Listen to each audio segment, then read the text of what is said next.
നമസ്കാരം. Out of ഫോക്കസിലേക്ക് എല്ലാ പ്രിയപ്പെട്ട പ്രേക്ഷകർക്കും സ്വാഗതം. ഇന്ന് പ്രധാനപ്പെട്ട ഒരു ശിക്ഷാവിധി വന്നിരുന്നു. കേരളം ഞെട്ടലോടെ കണ്ട ഒരു കൊലപാതകം ഉണ്ടായിരുന്നു. രഞ്ജിത്ത് ശ്രീനിവാസൻ കൊലക്കേസ്. ആ കൊലക്കേസിലാണ് ഇന്ന് ശിക്ഷാവിധി വന്നിരിക്കുന്നത്. മാവേലിക്കര കോടതിയുടെ വിധി കേട്ടപ്പോൾ ഒരുപക്ഷെ പലരും അത് ഈ വിധി തന്നെ അല്ലെങ്കിൽ ശിക്ഷാവിധി അപൂർവമാണ് എന്ന് ധരിച്ചിട്ടുണ്ടാകും. കാരണം കേസിലെ 15 പ്രതികൾക്കും വധശിക്ഷ വിധിച്ചിരിക്കുകയാണ്. വധശിക്ഷ വന്ന ഒരുപാട് കേസുകൾ നമ്മൾ കേട്ടിട്ടുണ്ടെങ്കിൽ തന്നെയും എല്ലാ പ്രതികൾക്കും കേസ് ഈ കൃത്യത്തിൽ നേരിട്ട് പങ്കെടുത്തവർക്കും അല്ലാത്തവർക്കും ഗൂഢാലോചന നടത്തിയവർക്കുമൊക്കെ ഒരേ ശിക്ഷ പ്രഖ്യാപിക്കുന്ന അല്ലെങ്കിൽ വധശിക്ഷ വരെ പ്രഖ്യാപിക്കുന്ന ക്യാപിറ്റൽ പണിഷ്മെൻറ്റ് നൽകുന്ന ഒരു ശിക്ഷാവിധി അടുത്ത കാലത്തും നമ്മൾ കേട്ടതായി അറിവില്ല.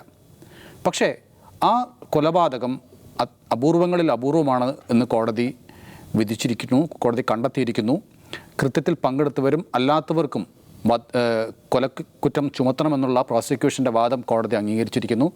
അങ്ങനെ ഭാര്യയുടെയും മക്കളുടെയും ഒക്കെ മുന്നിലിട്ടാണ് ഈ കൊലപാതകം നടന്നത് എന്നുള്ള നിരീക്ഷണം ആ കാര്യത്തിൽ കോടതി അതെല്ലാം പരിഗണിച്ചുകൊണ്ടാണ് ഇത്തരത്തിലുള്ള ശിക്ഷ വിധിച്ചിരിക്കുന്നത് എന്ന് പറയുകയും ചെയ്തിരുന്നു. അജിംസ്, ഈ 15 പേർക്കും വധശിക്ഷ എന്നത് മാത്രമാണ് അതിലെല്ലാവർക്കും ഒരു അപൂർവതയായി തോന്നുന്നത്. അതല്ലാതെ കൃത്യം ക്രൂരമായിരുന്നു എന്നോ ഈ കൊലപാതകം ഒരിക്കലും ചെയ്യാൻ പാടില്ലാത്തതൊന്നായിരുന്നു എന്നൊക്കെ എല്ലാവർക്കും അറിയാം. പക്ഷേ ഇതൊരു അപൂർവതയാണോ ഈ 15 പേർക്കും മുഴുവൻ പ്രതികൾക്കും വധശിക്ഷ വിധിക്കപ്പെടുന്നത്? അത് ഇതിനു മുമ്പ് അങ്ങനെ ഉണ്ടായിട്ടുള്ളത് രാജീവ് ഗാന്ധി വധക്കേസിലാണ്. രാജീവ് ഗാന്ധി വധക്കേസിൽ മുഴുവൻ പ്രതികൾക്കും വധശിക്ഷ വിധിച്ചിരുന്നു. പിന്നീട് കുറച്ച് പേരെ അത് ജീവപര്യന്തമായി ചുരുക്കി 4 പേരോ മറ്റോ വധശിക്ഷ നിലനിർത്തുകയാണ് ചെയ്തത്. അപ്പോൾ ഈ കേസിലും സംഭവിക്കാൻ പോകുന്നത് തന്നെയായിരിക്കും. ഈ പ്രതികൾ അപ്പീൽ പോവും, ഹൈക്കോടതിയോ സുപ്രീം കോടതിയോ അത് ജീവപര്യന്തം കുറയ്ക്കാനാണ് സാധാരണ വധശിക്ഷ വിധിക്കുന്ന കേസുകളിൽ, കൊലപാതക കേസുകൾ അതാണ് നടക്കാറുള്ളത്. ഇപ്പോൾ അപൂർവങ്ങളിൽ അപൂർവം എന്ന് പറഞ്ഞാൽ ഇത്തരം കൊലപാതകങ്ങൾ ഇതിനു മുമ്പ് ഉണ്ടായിട്ടുണ്ട് കേരളത്തിൽ. ജയകൃഷ്ണൻ മാസ്റ്ററുടെ വധം, അത് സ്കൂൾ കുട്ടികളുടെ മുമ്പിലിട്ടാണ് അദ്ദേഹത്തെ കൊന്നത്. ആ ക്രൂരകൃത്യത്തിന് സാക്ഷിയായ ഒരു പെൺകുട്ടി പിന്നീട് വർഷങ്ങൾക്ക് ശേഷം അവളൊരു 35-ാമത്തെ വയസ്സിൽ, അന്ന് 6ാം ക്ലാസ്സിൽ പഠിച്ചിരുന്ന കുട്ടിയായിരുന്നു, 35-ാമത്തെ വയസ്സിൽ സൂയിസൈഡ് ചെയ്തു. ഇത് ആ ട്രോമ സഹിക്കാൻ പറ്റാതെ. അപ്പോൾ അത് ഇവരെ സംബന്ധിച്ചാണ്. ഇപ്പോൾ രഞ്ജിത്ത് ശ്രീനിവാസൻ്റെ കേസിലാണെങ്കിൽ കുട്ടിയും ഭാര്യയും അമ്മയെ നോക്കി നിൽക്കുകയാണ് അത് ചെയ്തതെന്ന് പറഞ്ഞു. അപ്പോൾ അത് ക്രൂരമായ കൊലപാതകം തന്നെയാണ്. പരമാവധി ശിക്ഷ വേണമെന്ന് പ്രോസിക്യൂഷൻ വാദിച്ചു, അവർക്ക് ശിക്ഷ വിധിച്ചു എന്നുള്ളതായിരിക്കാം ഉണ്ടായിട്ടുണ്ടാവുക. പക്ഷേ ഇത് അപൂർവങ്ങളിൽ അപൂർവം എന്ന് പറയാൻ പാകുന്ന ഒന്നല്ല. കേരളത്തിൽ ഇതിനു മുമ്പ് ഇതുപോലെ കൊലപാതകങ്ങൾ ഉണ്ടായിട്ടുണ്ട്. നമ്മൾ പറയുന്നത് ഈ ഒരു ഈവൻസിൻ്റെ ഒരു അൺഫോൾഡിങ് നോക്കുകയാണെങ്കിൽ 2021 ഫെബ്രുവരി മാസത്തിലാണ് നന്ദു കൃഷ്ണ എന്ന് പറയുന്നൊരു ചെറുപ്പക്കാരൻ ആലപ്പുഴ ജില്ലയിലെ വയലാറിൽ കൊല്ലപ്പെടുന്നത്. അയാൾ RSSൻ്റെ പ്രവർത്തകനായിരുന്നു. SDPI നടത്തുന്നൊരു ജാഥ, ആ ജാഥയിൽ BJPക്കും RSSനെതിരെ നടത്തി പരാമർശം ഉണ്ടായപ്പോൾ ഇവർ പ്രകോപനം സൃഷ്ടിക്കുകയും പരസ്പരം തർക്കം ഉണ്ടാവുകയും അതേ തുടർന്ന് പോലീസ് ഇടപെടുകയും അന്ന് വൈകുന്നേരം 2 പാർട്ടികളും വേറെ വേറെ മാർച്ചുകൾ സംഘടിപ്പിക്കുകയും ചെയ്തു. ഈ മാർച്ചിനിടയിൽ ഉണ്ടായ സംഘർഷത്തിനിടയ്ക്കാണ് നന്ദു കൃഷ്ണ എന്ന് പറയുന്നൊരു RSS പ്രവർത്തകൻ കൊല്ലപ്പെടുന്നത്. അതുകൂടാതെ 3 RSS പ്രവർത്തകർക്കും വേറെ 3 SDPI പ്രവർത്തകർക്കും അതിൽ പരിക്കേൽക്കുകയും ചെയ്തു. ഈ പരിക്കേറ്റ RSS പ്രവർത്തകരിൽ വേറൊരു നന്ദു എന്ന് പേരുള്ള ചെറുപ്പക്കാരൻ്റെ കൈക്ക് ഗുരുതരമായി പരിക്കേറ്റ് പിന്നെ അദ്ദേഹത്തിന് സർജറിയൊക്കെ ചെയ്യാറുണ്ടായത്. ഇയാൾ മരിക്കുകയും ചെയ്തു, ആശുപത്രിയിൽ കൊണ്ടുപോകുന്നവർക്ക് മരിക്കുകയും ചെയ്തു. അപ്പോൾ ആ സംഭവത്തെ തുടർന്ന് അന്ന് വയലാറിലൊക്കെ വലിയ പോലീസ് ക്യാമ്പിംഗ് ഒക്കെ ഉണ്ടായിരുന്നു. അത് വലിയ സംഘർഷാവസ്ഥ ഉണ്ടായിരുന്നു. അത് കഴിഞ്ഞൊരു 8 മാസം കഴിഞ്ഞിട്ടാണ് SDPIയുടെ സംസ്ഥാന സെക്രട്ടറി ആയിട്ടുള്ള ഷാൻ എന്ന് പറയുന്ന അവരുടെ ഒരു നേതാവിനെ RSSകാർ ഡിസംബർ മാസത്തിലാണെന്ന് തോന്നുന്നു, 2021 ഡിസംബറിലാണ്. അപ്പോൾ അന്ന് വെട്ടിക്കൊലപ്പെടുത്തുന്നത് വിത്തിൻ മണിക്കൂറുകൾക്കുള്ളിൽ. അന്ന് രാത്രി ഷാൻ കൊല്ലപ്പെടുന്നു, വെളുപ്പിന് രാവിലെ തന്നെ രഞ്ജിത്ത് ശ്രീനിവാസൻ കൊല്ലപ്പെടുന്നു. അപ്പോൾ എന്തിനാണ് ഷാനിനെ കൊന്നതെന്ന് ചോദിച്ചാൽ അങ്ങനെ പ്രത്യേകിച്ച് പ്രകോപനമൊന്നുമില്ല. കാരണം ഈ നന്ദുകൃഷ്ണയുടെ വധം കഴിഞ്ഞ് 8 മാസത്തിന് ശേഷം 8-9 മാസത്തിന് ശേഷമാണ് ഷാനിനെ കൊല്ലുന്നത്. അപ്പോൾ ഷാൻ എന്ന് പറഞ്ഞാൽ SDPIയുടെ നേതാവാണെന്ന് അറിഞ്ഞായിരിക്കുമല്ലോ കൊല്ലുന്നത്, അവരുടെ സംസ്ഥാന നേതാവാണ് എന്നറിഞ്ഞായിരിക്കും കൊല്ലുക. ആ കൊലപാതകത്തിൻ്റെ ഉദ്ദേശം എന്താണെന്ന് നമുക്കറിയില്ല. നന്ദുകൃഷ്ണയുടെ കൊലപാതകം കഴിഞ്ഞ് 8 മാസം കഴിഞ്ഞ് പ്രതികാരം ചെയ്തതാണെന്നും അറിയില്ല. അങ്ങനെ എന്തോ ആണ് കേസ് എന്ന് തോന്നുന്നു. അപ്പോൾ ഇവരുടെ SDPIയുടെ ഒരു സംസ്ഥാന നേതാവ് കൊല്ലപ്പെടുന്നു, അതിന് പ്രതികാരമായിട്ട് അവരുടെ ഒരു സംസ്ഥാന നേതാവിനെ കൊല്ലുന്നു. നന്ദുകൃഷ്ണയുടെ കേസിൽ വിധി വന്നിട്ടുണ്ടോ? ഇല്ല, അത് വിധി വന്നിട്ടില്ല. അപ്പോൾ ഇതിലെ കാര്യം എന്താണെന്ന് വെച്ചാൽ 5-10 മണിക്കൂറിൻ്റെ ഗ്യാപ്പിനിടയിൽ 2 പേർ കൊല്ലപ്പെടുന്നു. ഈ കൊല്ലപ്പെടുന്നവരെ എന്തിനാണ് കൊല്ലപ്പെട്ടതെന്ന് അറിയുന്നില്ല. ഇപ്പോൾ ഷാൻ കൊന്നത്, ഷാൻ മരിക്കുന്നത്, ഞാൻ മരിക്കുന്നത് എന്താണെന്ന് ഷാനിന് അറിയില്ല, രഞ്ജിത്ത് മരിക്കുന്നത് എന്താണെന്ന് രഞ്ജിത്തിനും അറിയില്ല. ചിലപ്പോൾ ഇവർക്ക് 2 പേർക്കും മറ്റേ കൊലപാതകങ്ങളിൽ, അതായത് നന്ദുകൃഷ്ണയുടെ കൊലപാതകത്തിൽ SDPIയുടെ ഷാനിൻ്റെ പങ്കുണ്ടോ, അയാൾക്ക് മനസ്സിലുണ്ടോ അതറിയില്ല. അവർ കേസില്ല, അവർക്കെതിരെ കേസില്ല. രഞ്ജിത്തിനെ സംബന്ധിച്ച് ഷാനെ കൊന്നത് രഞ്ജിത്തല്ലല്ലോ, രഞ്ജിത്ത് വീട്ടിൽ കിടന്നുറങ്ങുമായിരുന്നു, രാവിലെ കയറി വെട്ടുന്നു. ഇത് കേരളത്തിൽ നിലനിൽക്കുന്ന ഈ പൊളിറ്റിക്കൽ വയലൻസിൻ്റെ ഒരു ഏറ്റവും മോശപ്പെട്ട രൂപമാണ്. മുമ്പ് അത് കണ്ണൂരാണ് നമ്മൾ കണ്ടുകൊണ്ടിരുന്നത്. ഇങ്ങനെ ടിക് ടാക്ക് എന്ന രീതിയിൽ ഒരാളെ കൊല്ലുന്നു, മറ്റൊരാളെ കൊല്ലുന്നു, മണിക്കൂറുകൾക്ക് കൊല്ലുന്നത് കണ്ണൂരാണ് കണ്ടത്. കണ്ണൂർ ശാന്തമാകുന്നത് ഇങ്ങനെ RSSും CPM തമ്മിലൊരു അണ്ടർസ്റ്റാൻഡിങ്ങിലെത്തുകയാണ്. നമുക്കറിയാം ശ്രീ എമ്മിൻ്റെയൊക്കെ മധ്യസ്ഥതയിൽ നടന്ന ചർച്ചയെ തുടർന്നാണ് അവിടെ ഇത്തരം കൊലപാതകങ്ങൾ കുറഞ്ഞത്. പക്ഷെ അത് ഈ SDPI RSS തമ്മിലുള്ള സംഘർഷം തെക്കൻ കേരളത്തിൽ പലയിടത്തും ഉണ്ടാവുകയും ചെയ്തു, പ്രത്യേകിച്ചും ആലപ്പുഴ ജില്ലയിൽ ഉണ്ടാവുകയും ചെയ്തു. അതേ തുടർന്നാണ് ഈ സംഭവം ഉണ്ടാകുന്നത്. ഈ രഞ്ജിത്തിൻ്റെ കൊലപാതകം കഴിഞ്ഞ് തൊട്ടുടനെയാണ് പാലക്കാട് ഒരു സുബൈർ എന്ന് പറയുന്ന ഒരാൾ RSSകാർ കൊല്ലുന്നത്. തൊട്ടുടനെ തന്നെ അവരുടെ ഒരു കാര്യവാഹകിനെയോ എന്തോ മറ്റോ കൊല്ലുകയും ചെയ്തു. അപ്പോൾ ഇതിങ്ങനെ വ്യാപകമായിക്കൊണ്ടിരിക്കുന്ന സമയത്താണ് തൊട്ടുടനെയാണ് പോപ്പുലർ ഫ്രണ്ട് നിരോധിക്കുന്നത്. ഇപ്പോൾ ഈ SDPIയും പോപ്പുലർ ഫ്രണ്ടും തമ്മിൽ ബന്ധമുണ്ട്. ഇപ്പോൾ ഈ പോപ്പുലർ ഫ്രണ്ട് പ്രവർത്തകർക്ക് SDPIയിലാണ്, അതായത് RSSും BJPയും പോലെ അങ്ങനെയാണ് എന്ന് കരുതി പോപ്പുലർ ഫ്രണ്ട് നിരോധിച്ചു. പക്ഷേ SDPI ഇപ്പോഴും പ്രവർത്തിക്കുന്നുണ്ട്. പക്ഷേ ഈ രാഷ്ട്രീയ കൊലപാതകങ്ങളിൽ ഇങ്ങനെ എല്ലാ പ്രതികൾക്കും 15 പ്രതികൾക്കും വധശിക്ഷ കൊടുക്കുക എന്നുള്ളൊരു പ്രശ്നം മാത്രമല്ല ഇതിലുള്ളത്.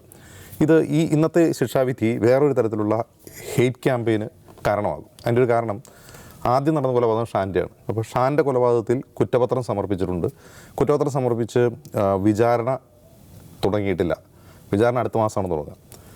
അപ്പോൾ അത് വിചാരണ വൈകാനുള്ള ഒരു പ്രധാനപ്പെട്ട കാരണം ഈ രഞ്ജിത്ത് ശ്രീനിവാസൻ അവിടുത്തെ അഭിഭാഷകനായിരുന്നു, കോടതിയിൽ അഭിഭാഷകനായിരുന്നു, ആലപ്പുഴ കോടതിയിൽ. അപ്പോൾ അവിടുത്തെ അഭിഭാഷകനായിരിക്കെ ആ കേസിൽ പബ്ലിക് പ്രോസിക്യൂട്ടർ ആവാൻ അഭിഭാഷകർ വിസമ്മതിക്കുന്നു. കേസ് ഏറ്റെടുത്ത ആളുകൾ പിന്മാറുന്ന ഒരു കാഴ്ചയാണ്. 4 പേരോളം പിന്മാറിയിട്ടുണ്ട്. ഇപ്പോൾ ഒരാൾ ഒരു അഭിഭാഷകൻ അതിൻ്റെ പബ്ലിക് പ്രോസിക്യൂട്ടർ ഹാരിസ് എന്ന് പറയുന്ന ഒരാൾ അതിൻ്റെ അഭിഭാഷകനായി ചുമതലയേറ്റിട്ടുണ്ട്. അതുകൊണ്ടാണ് അടുത്ത മാസം അത് സാക്ഷി വിസ്താരം തുടങ്ങാൻ പോവുകയാണ്. ഇതിലൊരു പ്രശ്നം എന്ന് വെച്ചാൽ ഇത് വലിയ തോതിലുള്ള പ്രചാരണത്തിന് വഴിവെക്കും. കാരണം ഒരാളെ കൊന്നപ്പോൾ അവരുടെ പ്രതികൾക്ക് ജാമ്യം പോലും ലഭിക്കാതെ വിചാരണ വളരെ അതിവേഗതയിൽ പൂർത്തിയാക്കി എല്ലാവർക്കും വധശിക്ഷ വിധിക്കുന്നു. മറ്റേ കേസിൽ ആ പ്രതികൾ ജാമ്യത്തിലിറങ്ങിയിരിക്കുന്നു. ആ പ്രതികൾ ഷാൻ വധക്കേസിലെ 9ാം പ്രതി മുൻപ് കൊല്ലത്ത് ഒരു CPM പ്രവർത്തകനെ കൊന്ന കേസിലെ പ്രതിയാണ് 9ാം പ്രതി ശ്രീനാഥ് എന്ന് പറയുന്ന ആൾ. അപ്പോൾ അവരുൾപ്പെടെ പലരും ജാമ്യത്തിലാണ്. അയാൾക്ക് 10 വർഷത്തെ തടവ് ശിക്ഷ വിധിച്ചതാണ് ആ കേസിൽ, കൊല്ലത്തെ CPM പ്രവർത്തകൻ്റെ കൊലപാതകത്തിൽ. അപ്പോൾ അയാളൊരു ട്രെയിൻഡ് ആയിട്ടുള്ള കൊലപാതകമാണ്. RSSനെ സംബന്ധിച്ച് അയാളൊരു ട്രെയിൻഡ് ആയിട്ടുള്ള കൊലപാതകമാണ്. അത് മുമ്പും കൊലപാതക കേസിൽ പ്രതിയാണ്. അയാളുടെ പിന്നീട് ഹൈക്കോടതിയോ സുപ്രീം കോടതിയോ മറ്റോ അയാളുടെ സ്റ്റേ ചെയ്തിട്ടുണ്ട്, ഈ ശിക്ഷ സ്റ്റേ ചെയ്തിരുന്നു, വെറുതെ വിടുക എന്തോ ചെയ്തിരുന്നു. അതിനെതിരെ ഹൈക്കോടതി ശിക്ഷ സ്റ്റേ ചെയ്ത് അയാളെ വെറുതെ വിട്ടു. അതിനെതിരെ സംസ്ഥാന സർക്കാർ സുപ്രീം കോടതിയിൽ പോയിരിക്കുകയാണ്. ആ കേസിൽ ചിലപ്പോൾ അയാൾ ശിക്ഷിക്കാൻ സാധ്യതയുണ്ട് എന്നും കേൾക്കുന്നു. ഇത് ഒരു വിദ്വേഷ പ്രചാരണത്തിന് വേണ്ടി ഉണ്ടോ ഇവിടെ ഇവർക്ക് ആദ്യം നടന്ന കൊലപാതകത്തിൽ സാക്ഷി വിസ്താരം പോലും നടന്നിട്ടില്ല, ശിക്ഷയും വിധിച്ചിട്ടില്ല. ഇവിടെ 15 പേർക്കും വധശിക്ഷ വിധിച്ചു. ഇത് നീതികേടാണ്. എൻ്റെ ഒരു പ്രശ്നം എന്ന് വെച്ചാൽ ഇതിലൊരു കമ്മ്യൂണൽ എലമെൻറ്റ് കൂടി വരാനുള്ള വളരെയധികം സാധ്യതയുണ്ട്. ആ അർത്ഥത്തിലുള്ള പ്രചാരണം ശക്തമാണ്. ഇപ്പോൾ തന്നെ സോഷ്യൽ മീഡിയ, ഫേസ്ബുക്ക് എടുത്ത് നോക്കിയാൽ തന്നെ നമുക്കറിയാം എങ്ങനെയാണ് അത് നറേറ്റ് ചെയ്യപ്പെടുന്നത് എന്നുള്ളത്. അപ്പോൾ ഇതൊരു നീതിയല്ല എന്ന തോന്നൽ ആർക്കെങ്കിലൊക്കെ ഉണ്ടാവുകയും അത്തരം ആളുകൾ ഈ പ്രചാരണത്തിൽ വിശ്വസിക്കുകയും ഈ പ്രചാരണം അവരെ അഫക്റ്റ് ചെയ്യുകയും ചെയ്യുമ്പോഴാണ് വീണ്ടും ഇത്തരം സംഭവങ്ങൾക്ക് ആക്കം കൂട്ടുക. ഇത്തരം സംഭവങ്ങൾ മുമ്പ് ഉണ്ടായിട്ടുണ്ടെന്ന് തോന്നുന്നു. ഇപ്പോൾ മലപ്പുറത്ത് കുളക്കാടൻ ഇരട്ട സഹോദരന്മാരെ കൊലപാതകം. അപ്പോൾ ആദ്യൊരു കൊലപാതകം നടന്നതിന് ശേഷമാണ് ഈ കൊലപാതകം നടക്കുന്നത്. പക്ഷേ ആദ്യത്തെ കൊലപാതകത്തിൻ്റെ വിധി പിന്നീടാണ് വരുന്നത്. രണ്ടാമത് നടന്നാണ് ആദ്യം വരുന്നത്. ഇതിൻ്റെ പ്രശ്നം ഇതാണ്, RSSും SDPI ആണെന്നുള്ളതാണ് പ്രശ്നം. അതിന് ഈ 2 കൂട്ടരും സാമൂഹ്യ മാധ്യമങ്ങൾ ആക്റ്റീവാണ്. മറ്റേതിലങ്ങനെ രാഷ്ട്രീയമായ എലമെൻറ്റ് കുറവാണ്. ഇതിലങ്ങനെയല്ല. ഇതിൽ പരസ്പരം ചീത്ത വിളിക്കാനും പരസ്പരം വിദ്വേഷം പ്രചരിപ്പിക്കാനൊക്കെ തയ്യാറായിട്ട് നിൽക്കുന്ന അണികൾ ഇതിനുണ്ട്. അപ്പോൾ അതുകൊണ്ട് തന്നെ ഇത് സമൂഹത്തിൽ കാലുഷ്യം ഉണ്ടാക്കാനാണ് സാധ്യത. നമ്മൾ നീതി നടപ്പാക്കുക എന്നതിനപ്പുറം ആ നീതിയാണ് നടപ്പാക്കുന്നതെന്ന് സമൂഹത്തെ ബോധ്യപ്പെടുത്തുകയും ആളുകൾക്ക് അമർഷവും രോഷവും ഉണ്ടാക്കാതിരിക്കുകയും ചെയ്യുന്നത് വളരെ പ്രധാനമാണ്. പക്ഷേ ഇവിടെ വീഴ്ച പറ്റിയത് എങ്ങനെയാണെന്നുള്ളത് ഇപ്പോൾ ഭരണകൂടത്തിന് വീഴ്ച പറ്റിയതാണോ?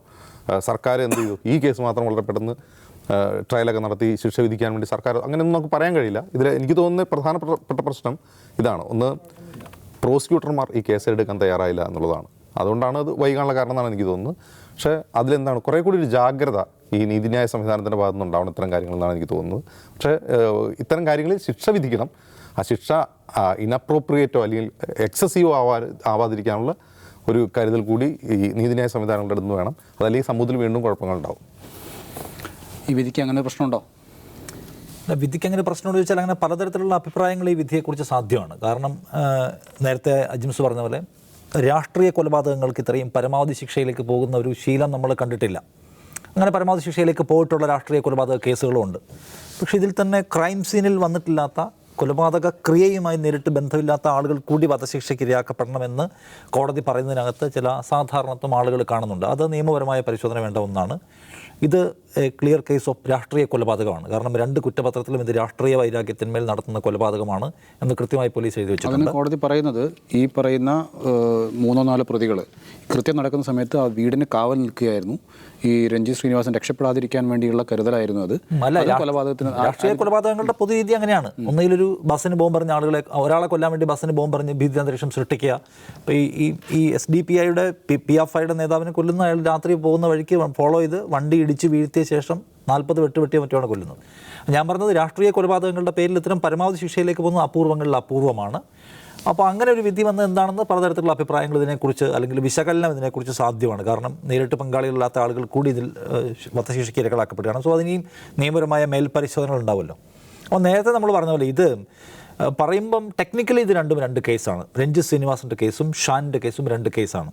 പക്ഷേ സത്യത്തിൽ നമുക്കറിയാവുന്ന പോലെ ഇതിൻ്റെ സംഭവം ഒന്നാണ്.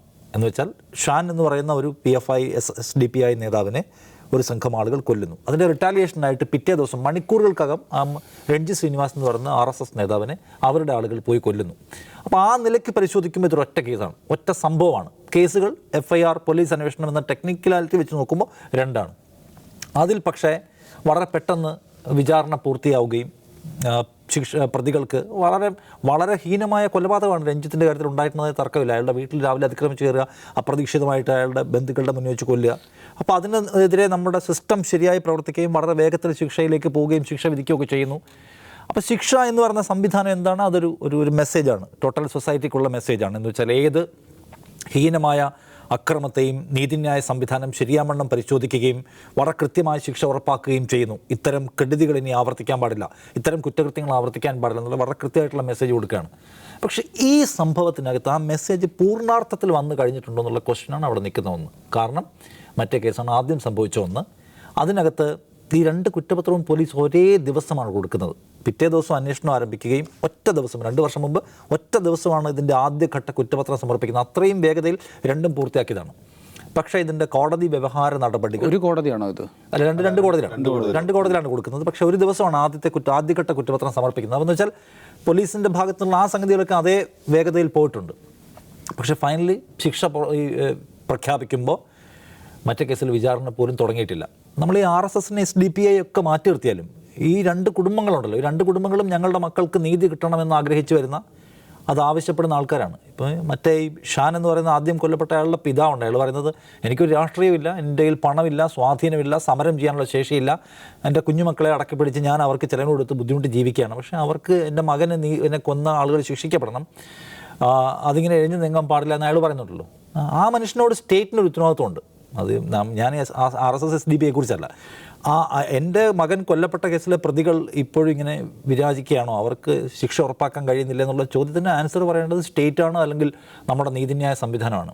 അത് ഫെയിലാവുന്നു, അതിന് ഉത്തരം പറയാൻ കഴിയാതെ വരുമെന്ന് പറയുമ്പോൾ ഇത് അർഹമായ നീതി സാധ്യമായിരിക്കുന്നു, എല്ലാവർക്കുമുള്ള മാതൃകാപരമായ ഒരു സന്ദേശം നമ്മുടെ സിസ്റ്റം നൽകിയിരിക്കുന്നു എന്ന് എത്ര പൂർണ്ണമായി പറയാൻ കഴിയും എന്ന് സംശയമാണ്. കാരണം ശിക്ഷ എന്ന് പറയുന്നത് എല്ലാവർക്കും ഉള്ള മെസ്സേജ് ആയിരിക്കണം, ഒരു വിഭാഗം ആളുകൾക്ക് മാത്രമുള്ള മെസ്സേജ് ആവാൻ പാടില്ല. ഇതിൻ്റെ പ്രശ്നം എന്താണ്?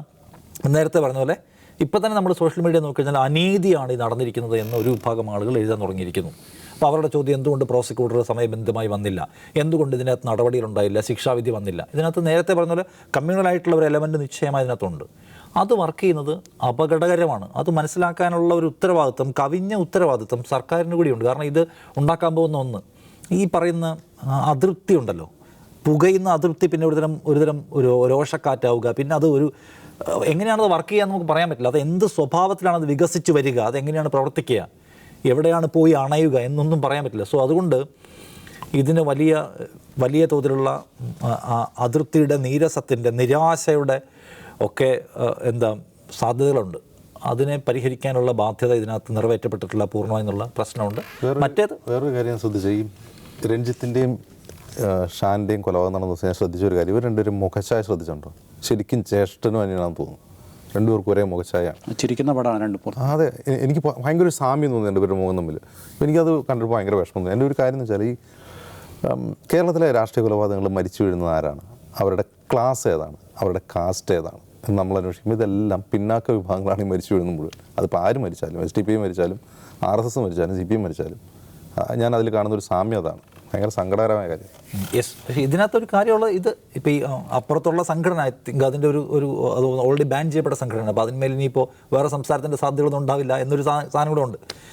പക്ഷേ ഇത് ആളുകൾ ഒറ്റ നോട്ടത്തിൽ ഈ വിധിയെ കാണുന്ന ആളുകളുടെ മനസ്സിൽ ഒരു ചോദ്യമുണ്ട്. ആ ചോദ്യം ആൻസർ ചെയ്യപ്പെടാത്ത കാലത്തോളം ഇതിനകത്ത് ഒരുപാട് റിസ്ക് എലമെൻറ്റ് ബാക്കി കിടക്കുകയാണ്. അത് മനസ്സിലാക്കേണ്ടവർ മനസ്സിലാക്കേണ്ടതാണ്.